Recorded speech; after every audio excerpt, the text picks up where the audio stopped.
Hi, welcome. I'm Mary and I hook books. I crochet things based on books I read and audiobooks I listen to. And this is going to be my April 2024 wrap-up. Before I start, big thank you to my lovely night terror who bought me a coffee as an early birthday present. And if you would like to financially donate to the crochet cause, you can also go to the Buy Me a Coffee site, linked in the description. Thank you so much. I really appreciate your support. Mwah. The first book I finished this month was Deadline. This is the second in the Newsflesh series, and I actually liked this one, I think, better than the first one. It's a little bit more of a typical post-apocalyptic.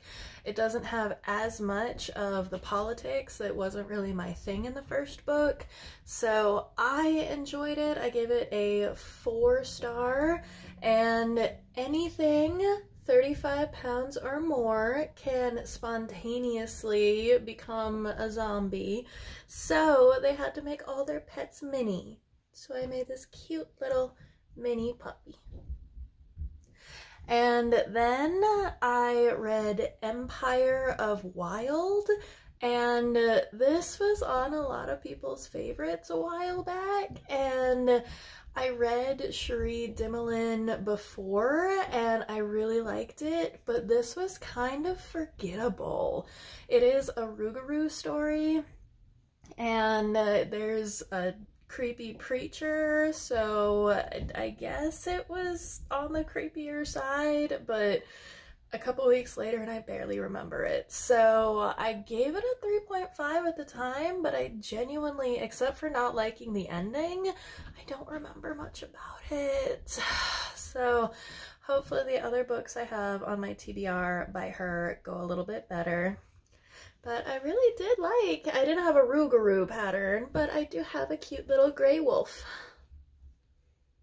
I read a literary, I guess it's post-apocalyptic, post-climate change book called Scattered All Over the Earth, and I like the concept of a language being like part of your cultural identity and trying to find other people who still speak your language, and that was kind of it that I liked about this book.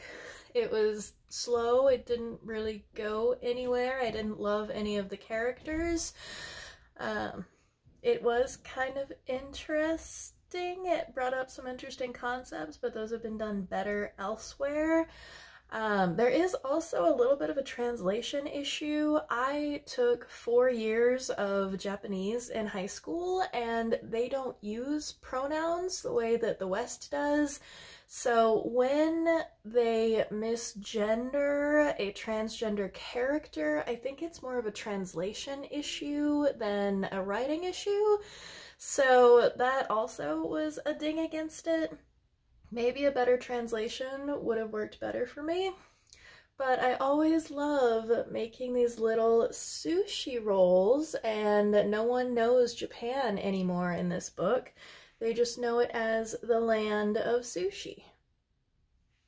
Then, so exciting, I read The Drift by CJ Tudor, and this had me hooked. I think I really like being snowed in as a premise for a thriller. I'm very into the closed circle mysteries, and this follows 3 separate groups of people.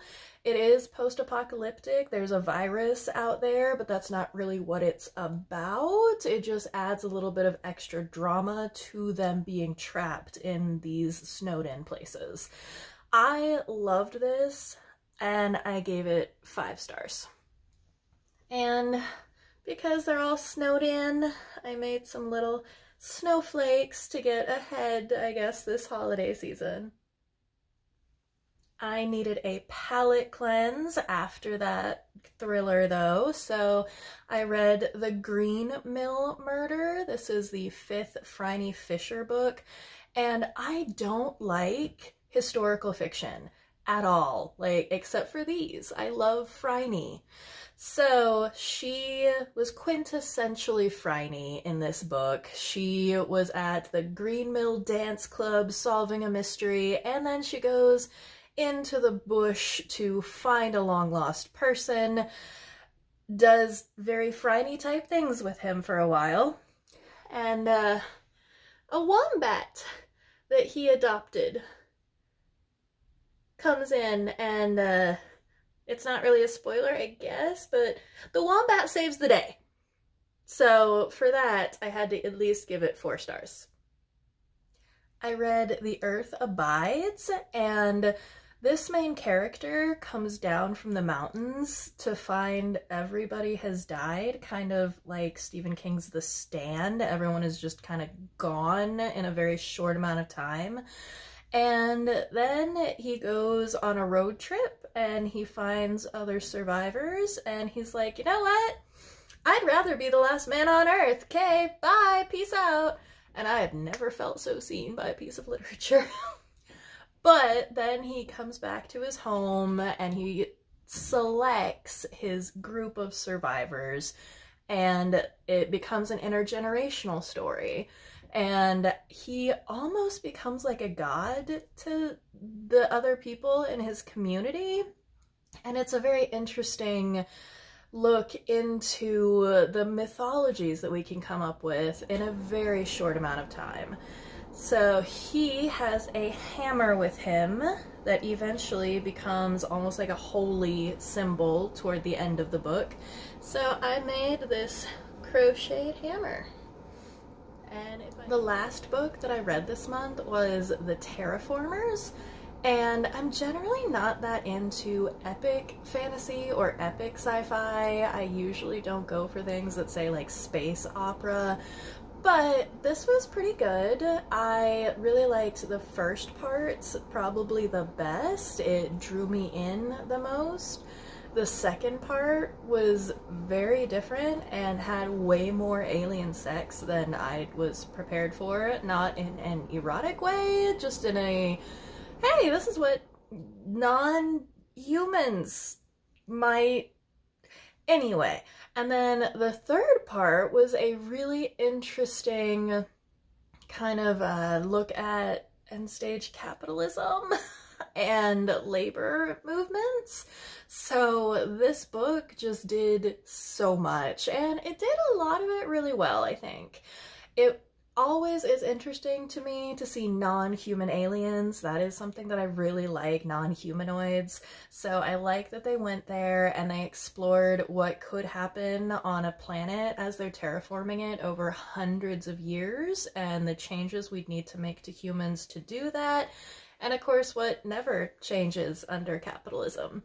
So there is a great character that is somewhat sentient. It's kind of a debate in the book, named Moose, or no, it is a moose named Whisper.